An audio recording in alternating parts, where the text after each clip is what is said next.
ម្ចាស់បទដំថៃធូមីវ៉ាន់ជំនោចេញមុខសំទោសនិងសាងភាពស្អាតស្អំនៅទង្វើមិនគប្បីចំពោះអង្គការព្រាបសវត្ថនិងសវណ្ណមនីនាថដោយមើលឃើញពីកំហុសឆ្គងរបស់ខ្លួនលោកវ៉ាន់ជំនោម្ចាស់បទដំថៃធូមី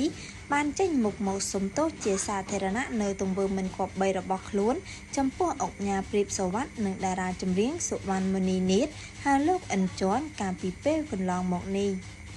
តាមរយៈលិខិតសុំទោសចំពោះលោកអង្គការព្រាបសវត្ថលោកវ៉ាន់ជំនោបានរៀបរាប់ពីសកម្មភាពដែលខ្លួនបានប្រើពាក្យប្រៀបធៀប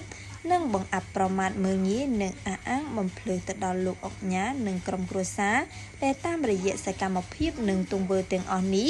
បានធ្វើឲ្យប៉ះពាល់ធ្ងន់ធ្ងរដល់កិត្តិយសនិងកិត្តិនាមសេចក្តីថ្លៃថ្នូរនិងមុខរបរការងាររបស់សវណ្ណមនីនាថនិងគ្រួសារលោកអង្គការព្រាបសវត្ថជាមួយនឹងការដឹងកំហុសនេះលោកវ៉ាន់ជំនោក៏បានបង្ហាញការសោកស្ដាយផងដែរ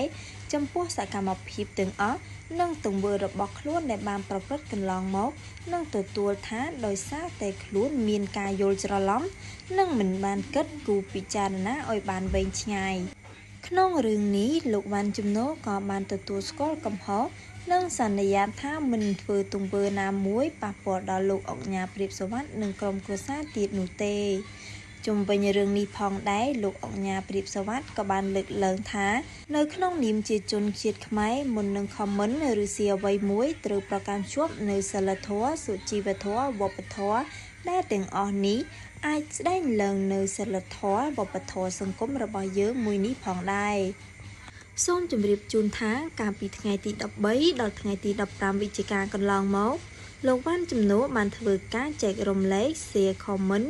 បង្ហោះនៅលើបណ្ដាញ Facebook និង YouTube ដោយបានប្រើពាក្យប្រៀបធៀបនិងបង្អាប់ប្រមាថមើលងាយនិងអះអាងបំភ្លឺទៅដល់លោកអង្គការព្រាបសវត្ថនិងក្រុមគ្រួសារដែលទង្វើទាំងអស់នេះបានធ្វើឲ្យប៉ះពាល់ដល់កិត្តិយសកេរ្តិ៍ឈ្មោះរបស់លោកអង្គការនិងក្រុមគ្រួសារផ្ទាល់តែម្ដង។